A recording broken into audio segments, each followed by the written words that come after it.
A'udzubillahi minasyaitonirrajim. Bismillahirrahmanirrahim. Alhamdulillahirabbil alamin. Wassalatu wassalamu ala asyrafil mursalin wa ala alihi wa sahbihi ajma'in. Alhamdulillah, syukur kita pada Allah Subhanahu wa taala kerana pada petang ni dan pada minggu ni kita dapat menyambung kursus haji online kita. Dan pada petang ini kita masuk siri yang kedua. Jumlah siri semua 8 siri. Siri ini siri yang kedua. InsyaAllah kita akan menyentuh tajuk niat haji, kemudian wukuf di Arafah, dan kemudian wukuf di Arafah, kemudian tawaf. Tawaf haji. Sebab apa 3 tajuk ini dipilih? 3 tajuk ini dipilih, niat haji, wukuf di Arafah dan tawaf haji, kerana ia termasuk dalam rukun-rukun haji. Dan rukun haji ada 6 ya tuan-tuan. Rukun haji ada 6, iaitu niat, kemudian wukuf, kemudian tawaf, kemudian sa'i, kemudian gunting. Kemudian tertib pada kebanyakan rukun. Jadi buku yang akan kita gunakan adalah buku Nota Kursus Asas Haji.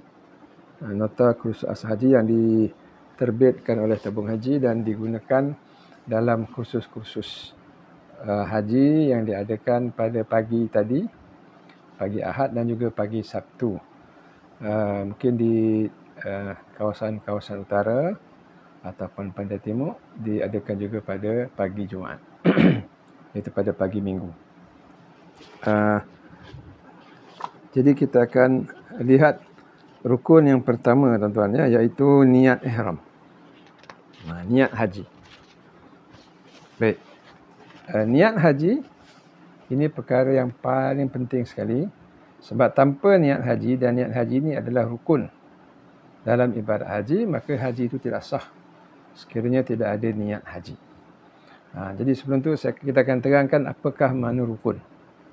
Apakah makna rukun? Rukun ini dan apakah bezanya di antara rukun dengan wajib. Dalam kursus, mana-mana kursus haji ataupun mana-mana kursus umrah akan ada istilah rukun haji ataupun rukun umrah, kemudian sunat. Kemudian wajib haji ataupun wajib umrah. Kemudian baru sunat-sunat haji ataupun sunat-sunat umrah. Jadi ada rukun, ada wajib, ada sunat. Jadi apa beza di antara rukun dengan wajib? Pertama, persamaan dulu di antara rukun dengan wajib adalah rukun mesti kita buat, mesti kita laksanakan, dan haji juga mesti kita laksanakan.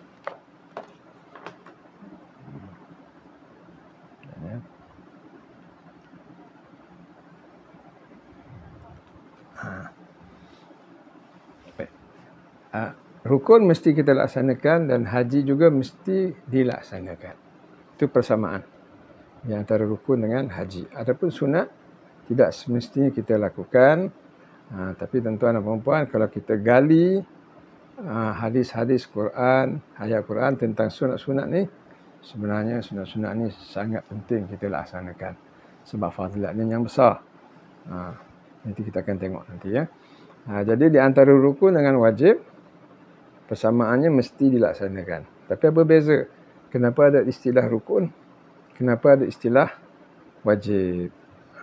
Jawapannya, rukun ini kalau kita tak buat, tidak sah. Manakala wajib, kalau kita tak buat, berdosa. Itu beza dia. Rukun kalau kita tidak laksanakan, tidak sah. Wajib kalau kita tidak laksanakan, berdosa. Jadi apa kesan kedua-duanya?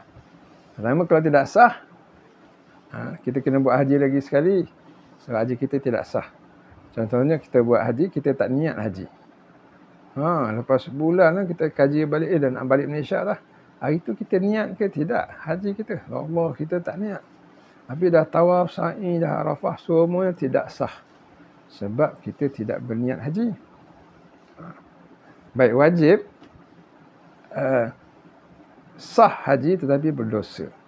Apa kesannya sekiranya kita melakukan dosa? Haji kita tetap sah. Ya.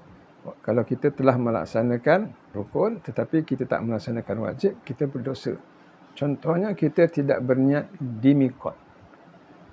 Orang berniat haji di Bir Ali ataupun di Tanah Haram, nanti kita akan terangkan, ataupun di Qaunun Manazil contohnya.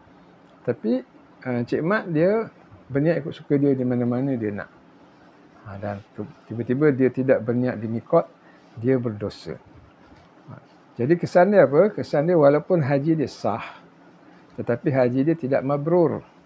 Mabrur tak mabrur ni diterima Allah Ta'ala tak diterima, itu semua Allah Ta'ala punya ilmu. Kita hamba kita tak boleh nak kata haji dia tak mabrur ataupun tidak.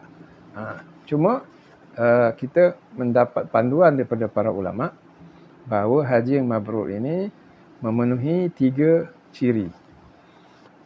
Ciri yang pertama, sempurna semua ruku-ruku dan wajib-wajib. Barulah dinamakan ibadat tu ibadat yang diterima oleh Allah Subhanahu Wa Ta'ala. Tapi kalau Cik Mat tidak berniat di miqat, niat di miqat ini adalah wajib, maka bagaimana dia nak mencapai haji yang mabrur? Kedua, ciri haji yang mabrur ini tidak melakukan dosa. Sepanjang kita melakukan ibadah haji ini, tak ada dosa kita buat. Daripada mula kita niat, kemudian kita pergi Arafah, tawaf, sa'i, bermalam Muzdalifah, melontar jamrah, bermalam di Mina, semua tu kita tidak melakukan dosa pada hari-hari haji tersebut. Hari haji tak banyak. Ada 6 hari selesailah ibadat haji kita. Jadi ciri yang kedua, tidak melakukan dosa sepanjang melakukan haji. Ini tidak dilakukan oleh Cik Mat contohnya, ataupun Cik Minah, Puan Minah. Jadi tujuan kita, harapan kita dalam kita melaksanakan ibadat haji ni, kita nak kedua-dua sah haji kita dan mabrur haji kita. Sah dengan mana? Terlepaslah tanggungjawab kita. Kita meninggal dunia, kita dah buat semua rukun-rukun Islam. Yang kedua, kita nak haji kita diterima oleh Allah Subhanahu Wa Ta'ala. Bukan sekadar pergi macam melancong macam itu saja, walaupun kita seorang tu bertekad nak buat ibadat, tapi bila ibadahnya tak diterima oleh Allah, maka dia pergi itu, dia membelanjakan hartanya dan sebagainya adalah macam dia jalan biasa sahaja. Sebab Allah tak terima ibadah dia. Jadi kita nak kedua-duanya sekali. Kita nak haji kita ni sah, sempurna semua rukun-rukun yang 6, dan kita nak haji kita mabrur, sempurna semua rukun dan wajib sekali. Baik tuan-tuan, kita pada minggu ini, siri yang kedua dan insya-Allah siri yang ketiga, diperuntukkan 2 siri pada hari ini dan juga pada Sabtu depan untuk berbincang berkenaan dengan bab rukun-rukun sahaja. Dan kita ada 6 rukun. Rukun yang pertama adalah niat haji. Rukun kedua adalah wukuf di Arafah. Rukun ketiga adalah tawaf haji. Rukun yang keempat, sa'i haji. Rukun yang kelima, bergunting. Rukun yang keenam, tertib pada kebanyakan rukun.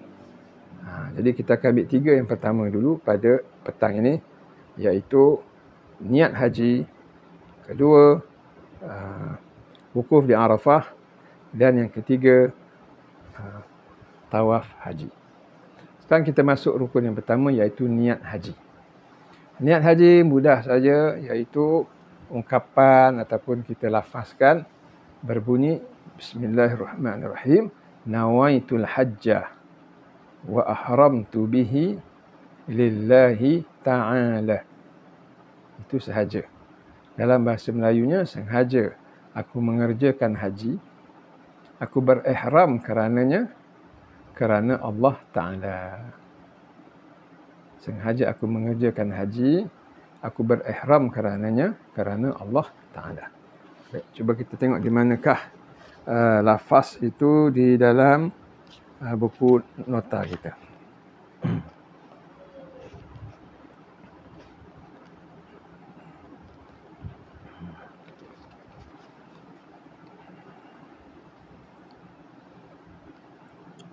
Baik dia tak sebut di sini ya. Baik, tak apa.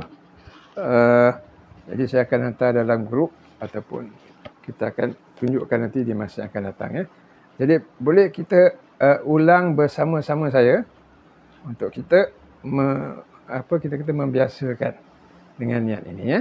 Tetapi niat ini walaupun kita ungkap, dia tidak memberi kesan. Tapi kalau kita niat umrah pada petang ini dengan sengaja ataupun dengan betul bertujuan untuk berniat, maka bermulalah umrah kita. Dan bermulalah pantang larang kita. Kena pakai kain ihram dan sebagainya. Kalau kita niat umrah. Kenapa niat haji tidak begitu? Kenapa niat umrah jadi? Ia berkait dengan miqat masa. Miqat masa, iaitu niat haji, miqat masa, dia bukan berkaitan dengan tempat berali ataupun tempat qanun manazil. Dia masa. Masa niat haji ini di antara Aidilfitri dengan Aidil Adha. Itu dipanggil miqat masa. Ini tak faham pun tak apa sebenarnya. Tapi kita just sebagai ilmu kita. Ini bermakna kalau kita niat bulan sekarang, bulan depan, dia tidak menjadi apa-apa. Tapi bila dah masuk raya Aidilfitri, bulan Syawal, seseorang tu dah boleh niat haji dan bermulalah haji dia. Walaupun Zulhijjah tu lama lagi, sebenarnya haji dia dah bermula. Kalau dia mula berniat dengan serius. Tapi dia akan pantang larang panjang lah. Jadi sebenarnya niat miqat masa ni tidak berapa relevan pada kita. Yang relevan adalah miqat tempat. Sebab apa miqat tempat? Miqat tempat ini adalah di manakah tempat kita akan niat akhir sekali. Manakala miqat masa ni dia bilakah masa paling awal kita boleh niat? Untuk senang kita faham. Miqat masa, bilakah masa kita paling awal kita boleh niat haji ataupun umrah. Adapun miqat tempat, qanun manazil ke, bir ali ke, tanah haram ke, di manakah tempat yang paling akhir kita boleh berniat. Sebab tu miqat masa kurang relevan. Miqat tempat, miqat paling akhir kita berniat itu yang relevan. Sebab apa? Kita ni nak niat nak bagi akhir. Lagi akhir lagi kita nak. Sebab apa? Kita tak nak pantang larang kita terlalu panjang. Kalau kita niat awal, pantang larang kita bermula panjang. Kalau kita tunggu sampai akhir, kita punya tempat ataupun masa berpantang larang kita pendek. Baik. Kita balik tentang miqat tadi. Baik, tuan-tuan dan puan-puan, ini supaya kita benar-benar faham ya. Kita ke Mekah, bila kita kata kita nak buat haji, kita ke Mekah. Itu kita kena ingat. Sebab apa saya kata macam tu? Memang orang kata semua kita ke Mekah. Sebab sebenarnya kita pergi Saudi nanti, tuan-tuan dan puan-puan, kita akan terbagi dua. Sebahagian akan ke Mekah dulu, sebahagian akan ke Madinah. Kenapa pergi dua? Ada yang ke Mekah dulu, ada yang ke Madinah dulu. Sebab masalah penerbangan. Penerbangan tak boleh semua ke Mekah, nanti jam. Maka sebahagian pergi ke Madinah, sebahagian pergi ke Mekah. Setiap negara dia buat macam tu. Negara ni separuh pergi ke Mekah dulu, separuh pergi Madinah dulu. Jadi siapa yang pergi Madinah, dia pergi menziarahi Nabi. Dia bukan buat haji. Ziarah Rasulullah SAW. Ziarah Masjid Nabi. Pergi ke tempat-tempat yang bersejarah. Setelah 4-5 hari di Madinah,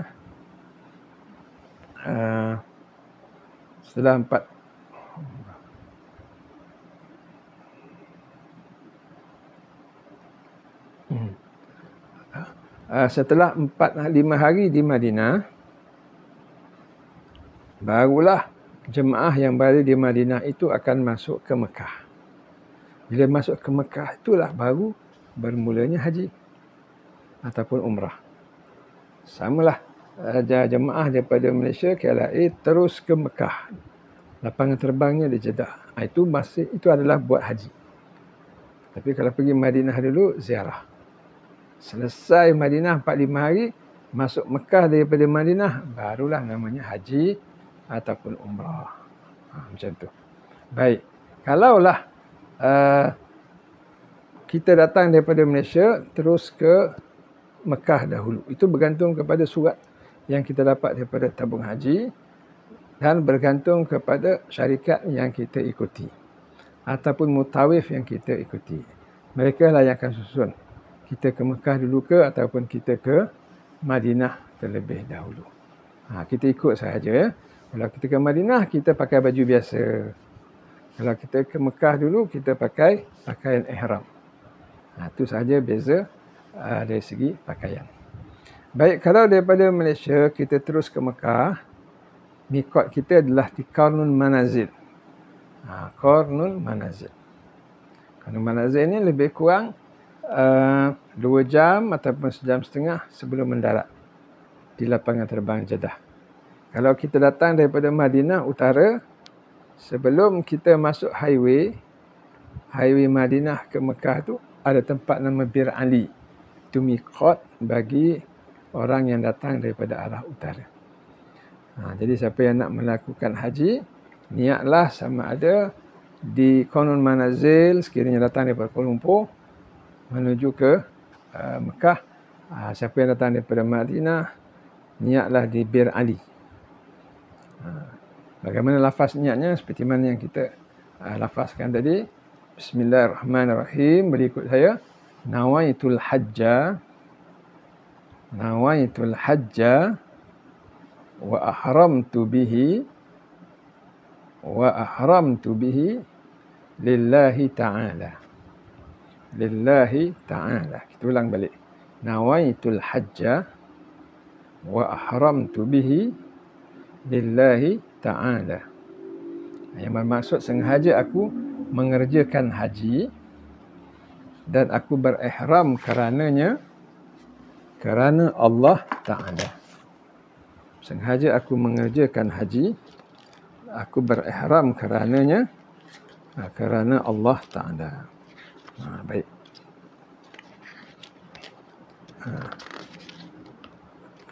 Ambil tuntut. Siapa yang ada contoh niat ini boleh kita dapati daripada buku-buku macam ni ya. Tapi saya tengok dalam nota tabung haji ni tak disebut pula lafaz niat haji tersebut. Ataupun ada dalam buku-buku kecil macam ni ataupun buku-buku panduan yang lain. Baik. Sebahagian daripada kita, walaupun saya sebut sebahagian, sebenarnya akhirnya nanti mungkin dalam 90%. 9 daripada 10. Dalam 100 orang tu 90 orang lebih kurang. Sebenarnya kita dari musim haji nanti, kita datang daripada Malaysia ataupun datang daripada Madinah, kita akan niat umrah. Bukan niat haji. Kita akan buat umrah dulu dan ramai yang suka buat umrah terlebih dahulu. Bukan niat haji. Sebab apa? Itu kita akan bincang tentang haji tamattu' ataupun haji ifrad ataupun haji qiran. Secara ringkasnya, yang saya akan sebut pada kali ini tidak terlalu terperinci ya. Sekiranya kita masuk Mekah daripada Malaysia atau daripada Madinah buat umrah, kita niat nawaitul umrah wa ahramtu biha lillahi ta'ala. Sengaja aku niat umrah, aku berihram kerana Allah Ta'ala. Macam siapa yang pernah buat umrah, sama saja. Sampai di Mekah, kita akan buat umrah. Buat umrah 2 jam je. Tawaf sejam, sa'i sejam. Selesai umrah kita pakai baju biasa. Tidak ada pantang larang. Langsung tidak ada pantang larang. Hubungan suami isteri pun tidak ada masalah. Apa lagi? Pakai minyak wangi ke, memakai purdah, tutup muka, semua tidak ada masalah.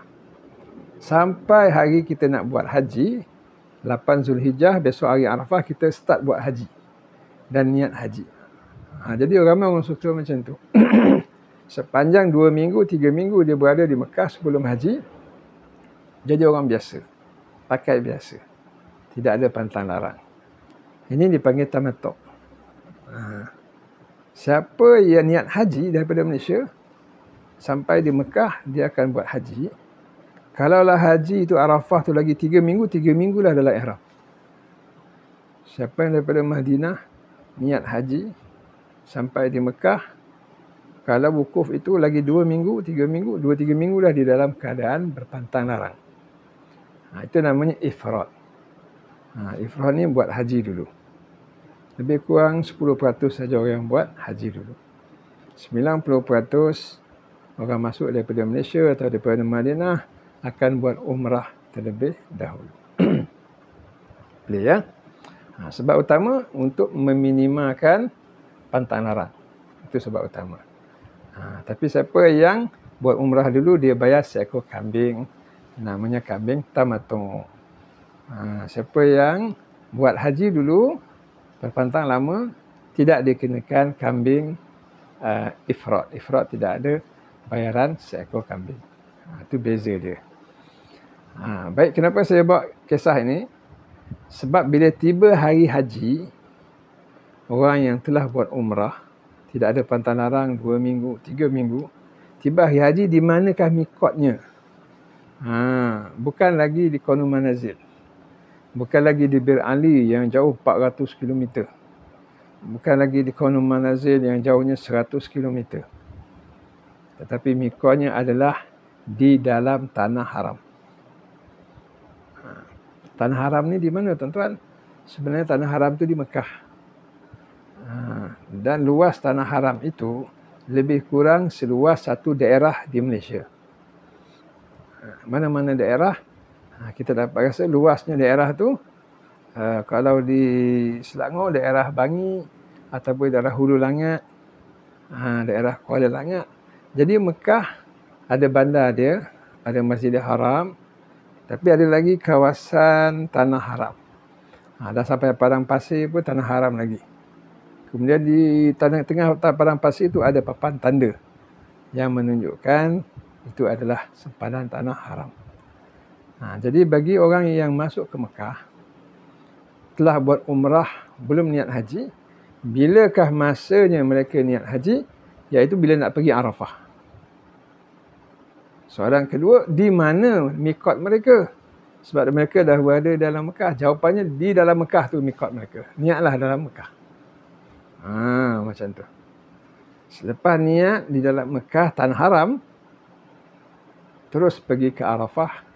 Tuan-tuan, Arafah itu tanah halal. Arafah itu tanah halal. Macam tu. Itulah berkenaan dengan mikot. InsyaAllah. InsyaAllah kita di sana nanti, kita semua akan dibimbing. Ya. Akan ada mutawif, akan ada siapa yang di dalam kapal terbang nanti, siapa yang nak buat umrah dulu, siapa yang nak buat haji dulu. Itu semua akan diterangkan oleh mutawif kita. Cuma saya ingatkan sikit berkenaan dengan niat ini. Saya dah sebut tadi tentang tamattu' dan ifrad. Ya. Jadi kita dari Malaysia, kita terbang, dalam kapal terbang, kita pilih antara dua. Nak buat haji dulu ke nak buat umrah dulu. Bila dah dekat dengan mikot dalam kapal terbang, kita akan pilih umrah dulu. Sampai Mekah kita akan buat umrah. Sebab kita nak ringkaskan pantang larang, kita nak pendekkan pantang larang. Lepas umrah, kita pun pakai baju biasa macam di Malaysia. Boleh ya, sampai hari Arafah kita niat haji. Bagi orang yang nak juga buat haji, panjang-panjang lama pun tak apa, mereka niat haji kan dalam kapal terbang. Atau daripada Madinah niat dalam bas contohnya. Sampai di Mekah mereka akan pantang larang je. Sampai hari Arafah. 3 minggu lah. 2 minggu lah ya. Baik, di dalam kapal terbang dan dalam bas di Madinah atau kapal terbang daripada KLIA, niatnya adalah niat umrah. Ataupun siapa nak buat haji, niatnya niat haji. Siapa yang niat umrah, namanya tamattu'. Ya? Siapa yang niat haji, namanya ifrad. Jadi ada kekeliruan. Apa dia kekeliruan dia? Pernah saya buat announcement dalam kapal terbang. Dalam kapal terbang lebih kurang ada 400 jemaah. Jemaah saya lebih kurang 100 orang lebih. Jadi bercampur dengan jemaah-jemaah lain. Daripada berbagai-bagai negeri, daripada berbagai-bagai mutawif. Jadi saya ambil inisiatif, ambil nombor telefon ataupun mikrofon kapal terbang, sebab mikot dah makin dekat. Lagi 1 jam kita akan melepasi mikot. Jadi mesti niat sekarang. Jadi saya pun ambil, Assalamualaikum tuan-tuan dan puan-puan. Lagi 1 jam kita akan melepasi mikot. Inilah masanya untuk kita berniat. Bagi tuan-tuan dan puan-puan yang hendak melaksanakan tamattu', niat umrah sekarang. Faham ya? Bagi tuan-tuan yang nak buat secara ifrad, niat haji sekarang. Boleh ya? Jadi terserah pada 400 orang tu nak pilih haji ataupun umrah. Cuma datang jamaah yang kurang jelas masa kursus. Ini dalam kapal terbang ni, lagi 1 jam nak melepasi mikot. Datang jumpa saya, Ustaz, saya nak buat haji tamattu'. Haji tamattu'. Jadi saya nak niat macam mana? Jadi masa kursus diterangkan tamattu' ni haji tamattu'. Ifrad, haji ifrad. Sedangkan tamattu' itu niat umrah dulu. Kemudian baru niat haji masa di Mekah nanti. 8 hari bulan Zulhijjah niat haji kemudian. Tapi mesti niat umrah dulu sebab kita nak buat umrah dulu. Tapi bila kita sebut haji tamattu', jadi orang Malaysia ingat buat haji. Bukan buat umrah dulu, buat haji. Tapi haji tamattu'. Jadi nak niat macam mana? Niat umrah ke nak niat haji tamattu'? Jadi itu ada kekeliruan. Sebenarnya niat ni tuan-tuan, niat umrah sahaja atau niat haji sahaja. Kemudian ada dipanggil haji qiran, niat haji wal umrah. Macam tu. Tapi tidak ada niat namanya sengaja aku buat haji tamattu' kerana Allah Ta'ala, tidak ada. Tidak ada namanya niat sengaja aku buat haji tamattu'. Faham ya? Tidak ada namanya sengaja aku buat haji ifrad kerana Allah Ta'ala. Tak ada. Haji ifrad ataupun haji tamattu' itu modul. Modul haji. Sama ada umrah dulu, haji kemudian, ataupun haji dulu, umrah kemudian. Modul dia. Tamattu', ifrad, qiran ni modul. Bukan lafaz niat tu. Tidak ada namanya sengaja aku buat haji tamattu' kerana Allah Ta'ala. Tak ada. Tak ada namanya sengaja aku buat haji ifrad kerana Allah Ta'ala. Tak ada ya. Jadi saya simpulkan balik, siapa yang nak ringkaskan, nak minimalkan pantang larang sampai di Mekah buat umrah. Lepas selesai umrah, hari pertama dah kita dah pakai seluar. Kita dah tidak ada pantang larang apa. Sehingga hubungan suami isteri, kalau pakej suami isteri dalam satu bilik, dia boleh intim, berjima'. Tidak ada pantang larang. Tapi kalau dia buat haji, sampai hari pertama dia kena berpantang larang. Siapa yang berjima' dalam keadaan ihram, batal haji dia. Batal haji dia. Cuba kita bayangkan. Dan kena bayar seekor unta dan sebagainya. Tapi siapa yang buat umrah dulu, hari pertama selesai umrah dia, 2 minggu dekat Mekah tu, dia macam duduk Malaysia. Tidak ada pantang larang, dia boleh berseronok-seronok. Dan seronok-seronok ini dalam bahasa Arab dipanggil tamatta'a. Tamatta'a. Sebab tu namanya tamattu'. Sebab boleh berseronok-seronok. Itu dia. Jadi kita masih lagi berbincang berkenaan dengan niat. Jadi pada hari ini kita bincang tentang rukun-rukun haji. Rukun haji ada 6. Niat haji, wukuf di Arafah, tawaf haji. 3 ni kita akan bincang pada hari ini. Siri yang ketiga nanti kita akan bincang 3 lagi rukun. Yang terakhir iaitu sa'i haji.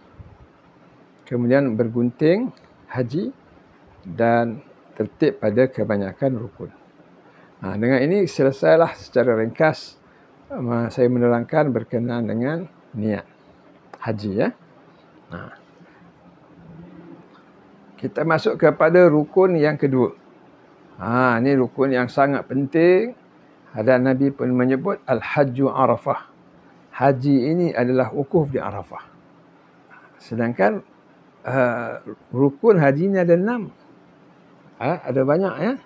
Kemudian ada wajib lagi. Tapi Nabi sebut al-hajju, haji ni Arafah. Adalah Arafah. Menunjukkan seolah-olahnya segala-gala haji ni adalah Arafah. Masya Allah. Kerana apa? Kerana pentingnya wukuf di Arafah, kerana besarnya fadilat wukuf di Arafah ini dan besarnya keampunan Allah Subhanahu Wa Taala dan hebatnya syiar dan pemandangan ketika itu di sepanjang musim haji ini. Arafah lah pemandangan dan syiar yang terulung lah kita kata bagi ibadat haji. Baik, rukun yang kedua adalah berwukuf di Arafah.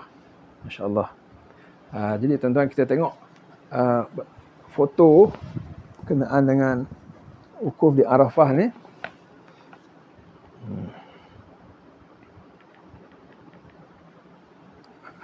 Ini contoh wukuf di Arafah tuan-tuan ya. Ini di apa? Bukit Jabal Rahmah. Itu contoh orang yang berada di wukuf di Arafah. Dan ini dia berwukuf di Arafah.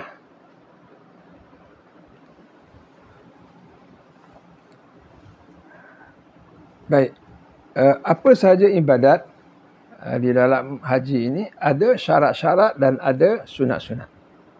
Syarat-syarat lebih kurang macam rukun. Kalau tidak kita buat, tidak sah ibadat tersebut. Itu dia. Kemudian ada sunat-sunat. Jadi di Arafah ini, wukuf di Arafah ini, apakah syarat-syaratnya? Kemudian kita akan tengok apakah sunat-sunatnya. Baik. Syarat-syarat berwukuf di Arafah, pertama, mesti setelah niat. Mesti dah niat haji.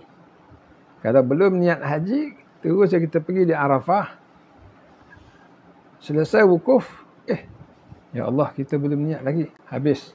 Tidak sahlah haji kita, tidak sahlah wukuf di Arafah kita. Boleh berlaku tak macam tu? Sebenarnya boleh berlaku, tuan-tuan. Iaitu kalau contohnya seseorang yang tidak fokus dalam kursus. Jadi contohnya datang ke Mekah, orang nak buat umrah dulu. Jadi dia pun nak buat umrah dulu. Kebanyakan kita akan buat umrah dulu sebab nak pendekkan masa pantang larang ya. Jadi daripada KLIA niat umrah. Sampai di Mekah niat buat umrah, tawaf umrah, sa'i umrah, gunting. Lepas gunting selesai. Okey, pakai baju macam biasa, tidak ada pantang larang, seminggu, 2 minggu ya. Bila tiba hari Arafah dah dekat, besok hari Arafah 9 hari bulan Zulhijjah, 8 ni semua bersiap balik.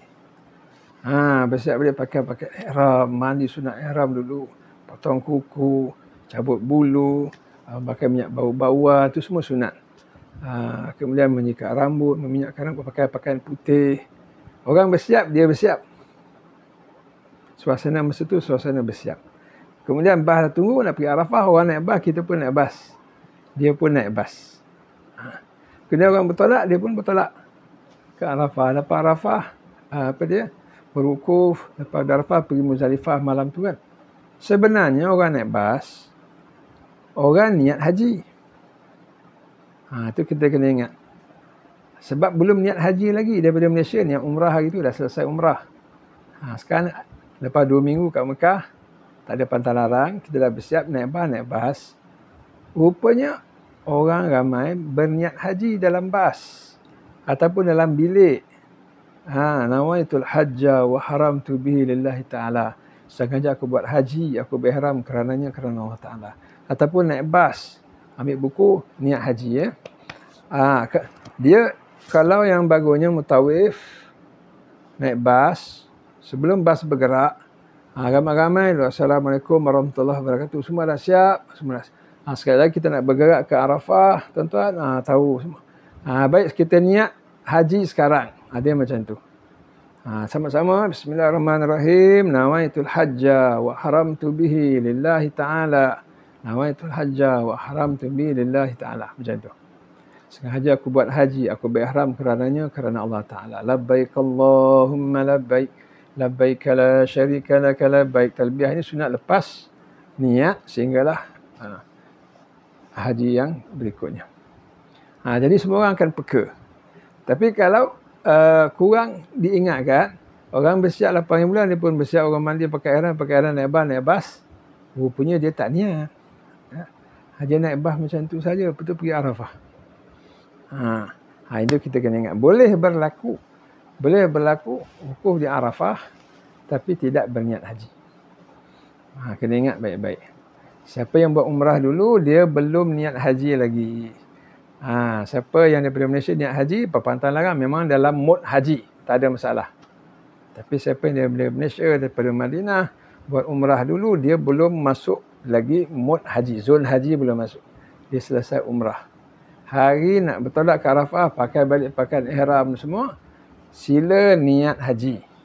Jangan lupa, sila niat haji. Baik, syarat yang pertama, wukuf di Arafah ni telah berniat haji.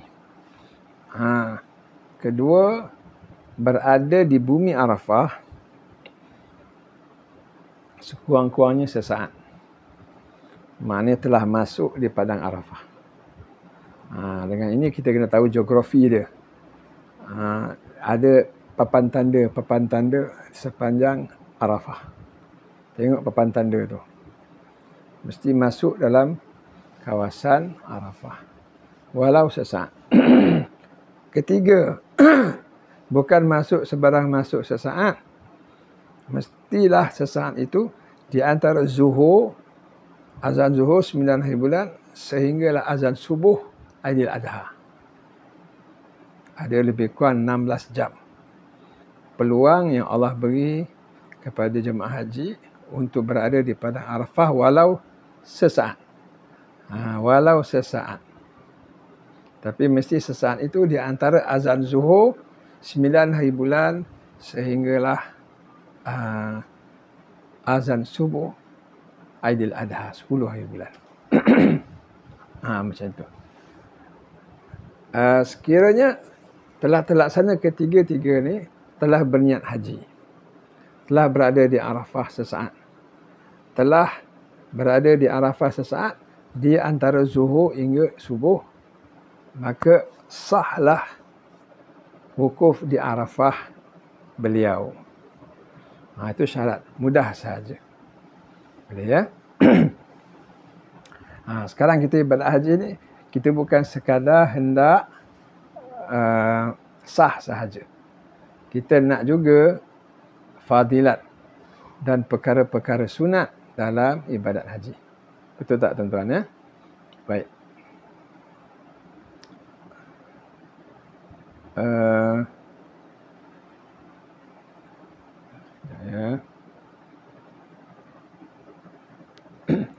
Dengan ini kita lihat apakah sunat-sunat Arafah. Ini sangat penting. Sebab fadilat Arafah ini terlalu besar, maka kita nak fokus bukan sahaja syarat, tetapi sunat. Sunat. Pertama, pagi sebelum masuk hari Arafah, kita mandi. Panggil mandi sunat Arafah. Kedua, bila masuk waktu Arafah zuhur, azan zuhur, kemudian berkhutbah. Itu bagi orang yang berkhutbah. Bagi kita, mendengar khutbah. Sunat. Ketiga, sentiasa menghadap ke arah kiblat.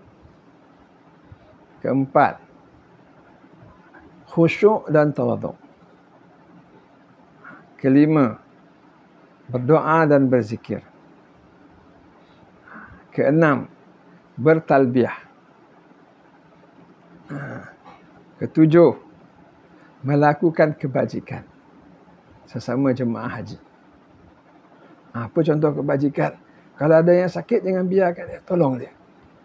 Walaupun kita terpaksa meninggalkan zikir kita sebentar, tak apa, bantu dia. Kalau kita ada makanan lebih daripada Malaysia, bawa sambal, kan, sambal ikan bilis, apa, kita kongsi bersama. Itu termasuk dalam kebajikan. Nak lebih lagi kebajikan tuan-tuan. Sebenarnya ada pekerja-pekerja di Padang Arafah. Mungkin kita boleh bantu sekiranya masa tu kita boleh bantu dia dan tidak mengganggu fokus kita. Ambil makanan ke apa yang kita boleh tolong. Kalau ada orang tersesat dekat kemah-kemah tu, ada saja pakcik-makcik yang tersesat. Kita boleh tengok, bawa dia, pulangkan dia ke kemah dia. Apa sahaja bentuk kebajikan, itu sangat besar pahalanya di Padang Arafah. Kemudian dari segi mazhab, beberapa mazhab yang lain, solat zuhur dan asar jamak takdim. Maksudnya bila kita solat zuhur, kita solat asar sekali. Adapun mazhab Syafi'i, zuhur kita solat zuhur, asar solat asar. Bagaimana dengan kita? Kita serahkan kepada tabung haji untuk buat keputusan. Sebab sepanjang saya bertugas, ada tahun yang tabung haji kita jamak. Ada tahun yang dikeluarkan fatwa kita buat zuhur, asar. Itu terpulang kepada keputusan tabung haji, kita serah saja kepada mutawif kita. Mutawif kita akan buat pengumuman. Kita solat zuhur, kita jamak asar ataupun tidak. Tapi Rasulullah SAW baginda solat zuhur dan asar jamak qasar di waktu zuhur. Lagi sunat, walaupun sesaat berada di Arafah memadai, tapi sunatnya adalah menghimpunkan siang dan malam. Dengan makna seseorang itu berada di Arafah di waktu siang dan disambung di waktu malam. Dengan mana sebaiknya orang itu berada waktu petang dan juga maghrib. Itu dapat sunat. Bukan siang sahaja, walaupun 2-3 jam, malam tak. Pukul 4 petang dia dah pergi ke tempat lain. Ataupun bukan malam sahaja. Datang pukul 8 malam, pukul 9 dia beredar. Dia menghimpunkan di antara siang dan malam. Maknanya berada di waktu asar dan maghrib. Macam tu. Sunat. Apa yang dilakukan Nabi? Nabi SAW berada di antara zuhur sampai maghrib. Lebih kurang 5 jam setengah. Bila azan maghrib, Nabi tak solat maghrib di Arafah. Azan maghrib saya, sebab Nabi dah solat zuhur dan asar tadi, terus bertolak ke Muzdalifah. Perjalanan kalau jalan kaki 3 jam. Kalau naik bas, tengok trafik macam mana. Sampai di Muzdalifah pukul 9 malam, pukul 10 ataupun pukul berapa, solat maghrib dan isyak jamak qasar. Jamak takhir. Itu cara Rasulullah SAW lakukan. Kita macam mana? Terserah kepada mutawif nanti. Biasanya, bila sampai maghrib, para Nabi tu, masa zaman tu orang tak ramai. 100,000 lebih, orang boleh bergerak ke Muzdalifah. Kita, sebab kita ni banyak menggunakan bas. Jadi, kita nak buat keputusan pun, bas tak sampai-sampai. Ataupun bas tiba-tiba dah sampai, kita kena naik bas. Jadi tak sempat solat maghrib, memang kita akan solat maghrib isyak di Muzdalifah. Tapi kalau kita bertekad nak solat maghrib isyak di Muzdalifah, tiba-tiba bas pukul 7 tak sampai, pukul 8 tak sampai, pukul 9 tak sampai, maka solatlah maghrib kita di Arafah. Macam tu. Sampai pukul 9, pukul 10 tak sampai, solat isyak di Arafah. Tak apa. Tak ada masalah. Jadi kita nak tangguh, nak solat di Muzdalifah pun boleh, nak solat terus di Arafah sebab masa dah masuk, maghrib dah masuk, isyak dah masuk, kita boleh solat di Arafah. Mana-mana pun tidak ada masalah. Cuma kita kena ingat malam tu kita tak tidur tu. Sebab Arafah pergi Muzdalifah bersesak. Dia kat Muzdalifah pula cari tempat dan sebagainya. Jadi tidur kita tu agak terhad. InsyaAllah. Baik tuan-tuan, demikian tadi sunat-sunat di Arafah, dan kita nak fokus sedikit di antara sunatnya adalah berdoa dan berzikir. Sebab apa? Sebab doa lah yang paling penting sekali di perkara-perkara sunat ketika kita berada di Arafah. Ya Allah, tak sabar kita nak berdoa. Sebab apa? Sebab pada hari itu Allah Subhanahu Wa Taala mengkabulkan doa. Dan Allah Taala berbangga pada malaikat. Allah Taala kata kepada malaikat, "Unzur, lihatlah kepada hamba-hambaku yang sedang berada di yang berwukuf di Arafah. Unzur ila ibadi asy'ara aghbara." Lihatlah hamba-hambaku di Arafah dalam keadaan berdebu dan kusut masai. Kalau zaman dulu pada Arafah tu kan pasir terbuka kan. Dia pakai ihram.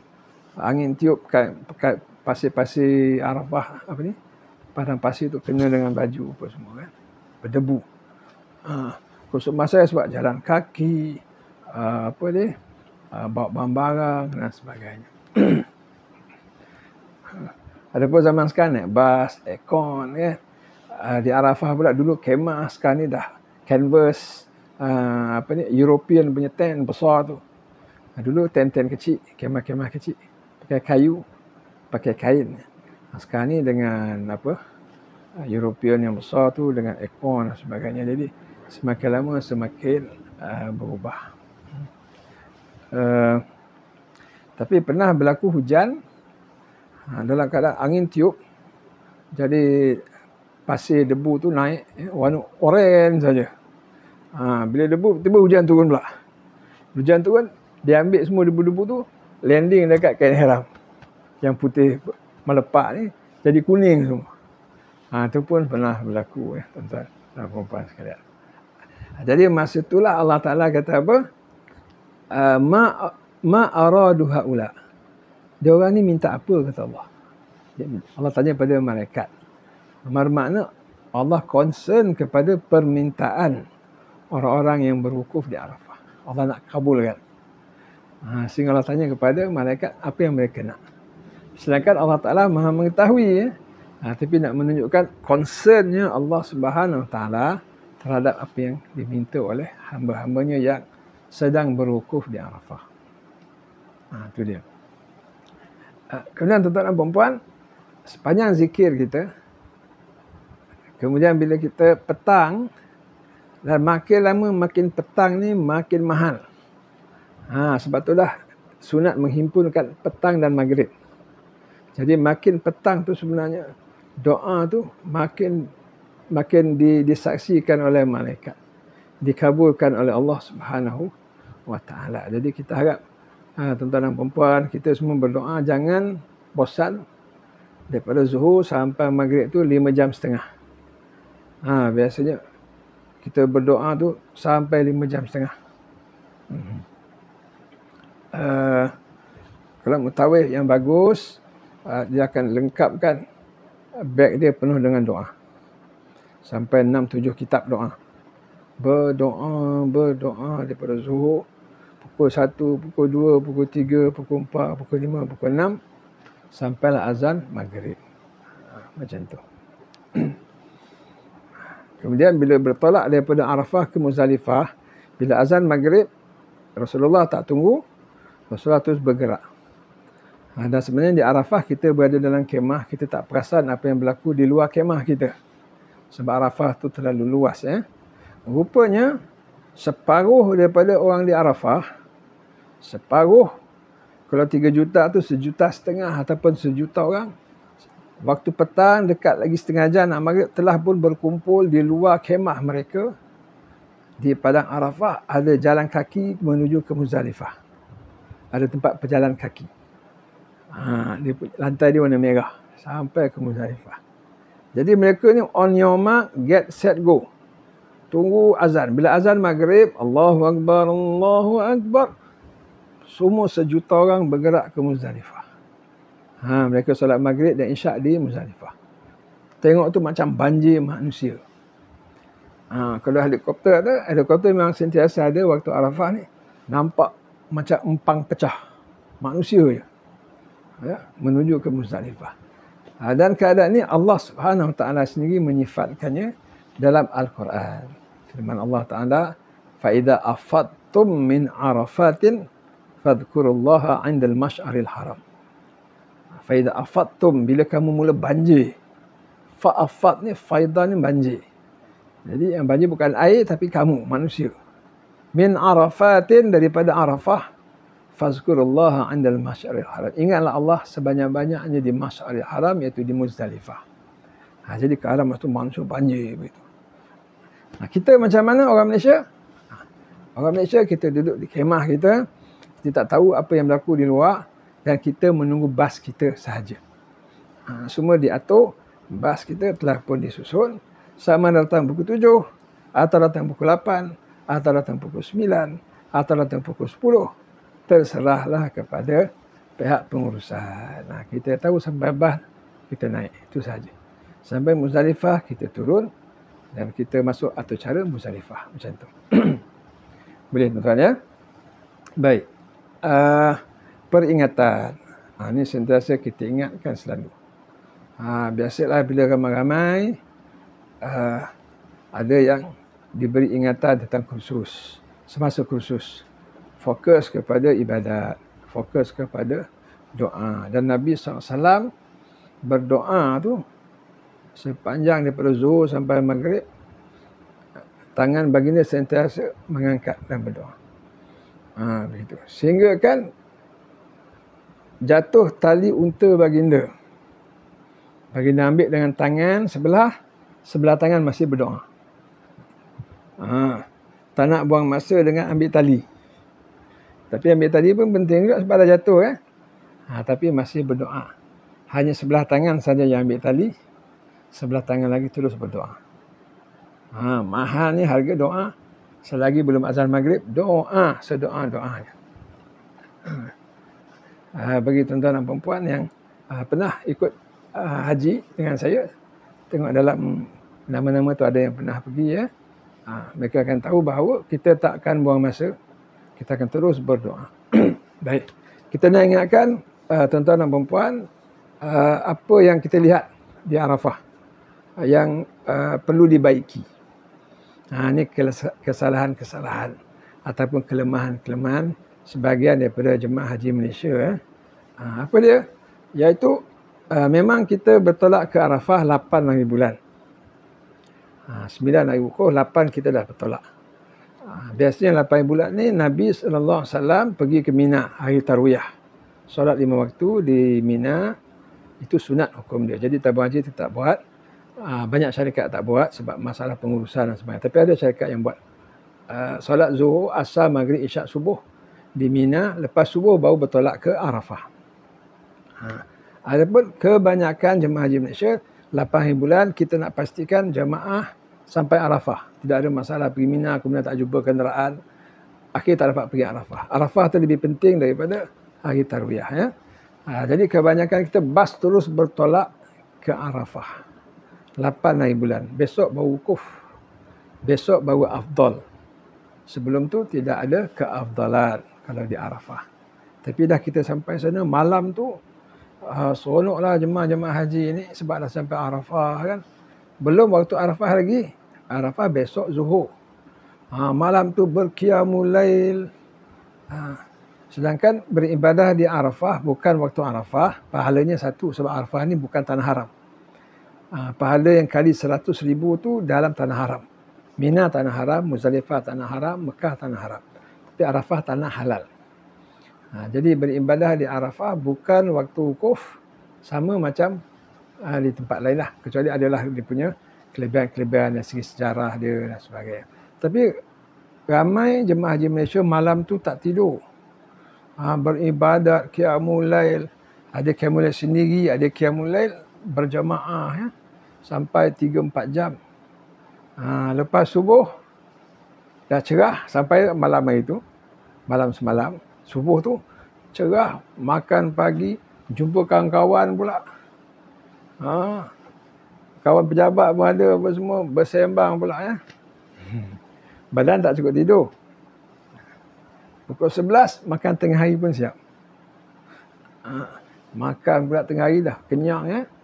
Pukul 12 azan, lepas azan khutbah bermulalah waktu wukuf. Waktu yang paling afdal yang Nabi berdoa. Tapi malangnya ramai jemaah haji Malaysia ni, bila malam dah qiyamul lail, pagi jumpa kawan, sembang tak rehat, kemudian makan kenyang, Lepas zuhur tu tidur semua. Kalau kita jalan-jalan di kemah-kemah, ramai yang tidur. Waktu Arafah tu, ini malang sekali ya. Malang sekali. Tidur sampai asar. Bila azan asar, bangun solat asar kan. Petang tu lagi mahal, yang dipanggil Ashiyatul Arafah, petang Arafah, sebelum maghrib. Itu kemuncak Arafah. Tapi bagi mereka yang tidak memahami, tak pergi kursus, petang tu pula time kat Malaysia minum teh tarik. Dia pergi pula minum teh tarik mencangkung bawah pokok. Jumpa kawan lama pula bersembang, kawan lama isap rokok, sembang, minum teh, apa semua, cecah biskut. Habis sampai maghrib. Ini pemandangan yang banyak berlaku. Yang tidurlah. Kadang-kadang hampir separuh kemah tidur. Macam itu ya. Jadi elakkan perkara tu. Fahami betul-betul fadilat haji dan fahami betul-betul bagaimana Rasulullah SAW melakukannya. Baik tuan-tuan, demikian tadi rukun Arafah. InsyaAllah banyak pengalaman-pengalaman yang boleh dikongsikan bersama. Mudah-mudahan tuan-tuan dan puan diterima oleh Allah Subhanahu Wa Taala ibadah wukuf di Arafah ini. Satu, jangan lupa kalau berada di Arafah, ingatlah kawan-kawan termasuklah saya, doalah apa-apa yang baik untuk saya dan untuk saudara mara kita. Bawa doa-doa pesanan daripada Malaysia, simpan dan elok, di Arafah buka doa tu. Dan baca doa tu.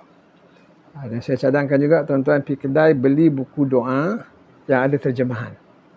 10 buku lah. Sampai Arafah buka, baca doa tu.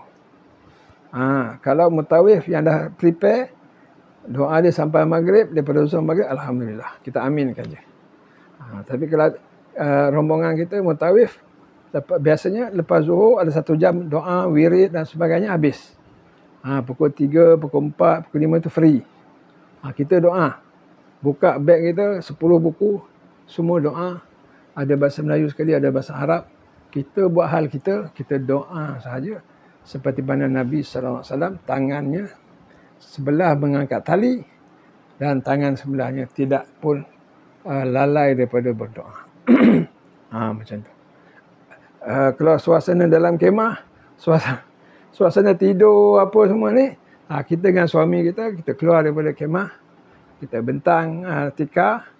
Ya, kalau ada kursi bagus. Kalau bersela ni tak tahan, nak bersela setengah jam bolehlah. 4 jam nak bersela tak tahan.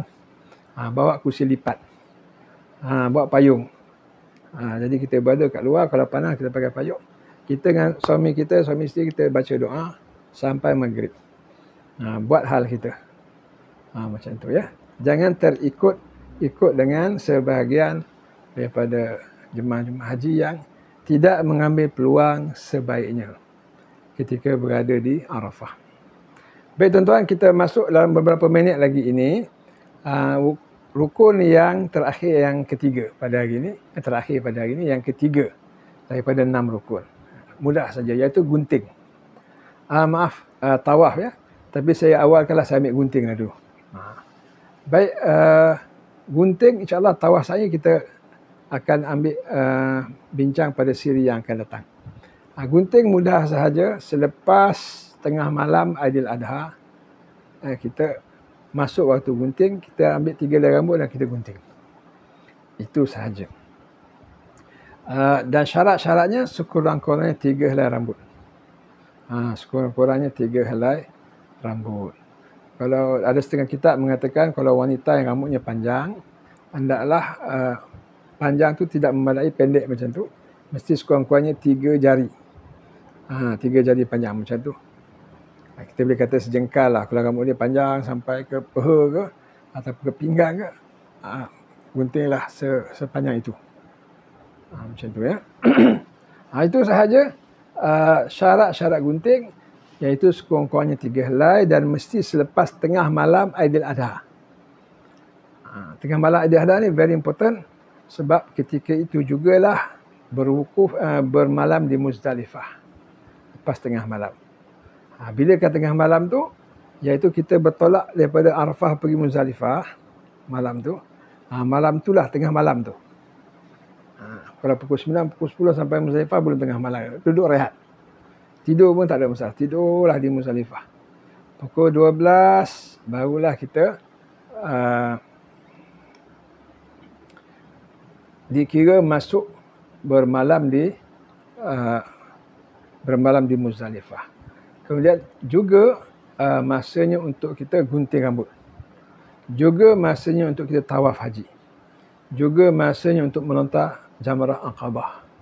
Jadi ada 4 ibadat pada malam tersebut. Di Mekah ada itu tawaf. Di Mina ada melontar. Gunting ada di mana-mana. Bermalam di Muzdalifah, 4 ibadat bermula pada tengah malam tersebut. Masya Allah, terpulang pada kita nak buat mana satu. Begitu ya. Habis tuan-tuan dan puan-puan, kita telah sampai, minta maaf, pukul 6.30 lah. Jadi insyaAllah cukup setakat ini. InsyaAllah kita jumpa pada siri yang ketiga pada minggu hadapan, petang Sabtu. InsyaAllah siri yang keempat, petang Ahad.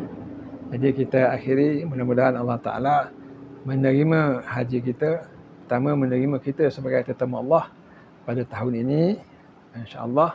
Dan pada tuan-tuan dan puan-puan yang belum berhasil tahun ini, insyaAllah mudah-mudahan Allah Ta'ala menerima kita sebagai tetamunya seawal yang boleh.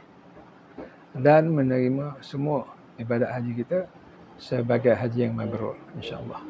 Jadi kita akhiri kursus haji online kita pada petang ini dengan membaca tasbih kifarah dan surah Al-As. Subhanakallahumma bihamdik. Asyhadu an la ilaha illa anta astaghfiruka wa atubu ilaik. Bismillahirrahmanirrahim. Al-As. Innal insana lafi khusr illa alladhina amanu wa amilus solihat wa tawassaw bil haqq wa tawassaw bis sabr. Assalamualaikum warahmatullahi wabarakatuh. Jumpa lagi insyaAllah.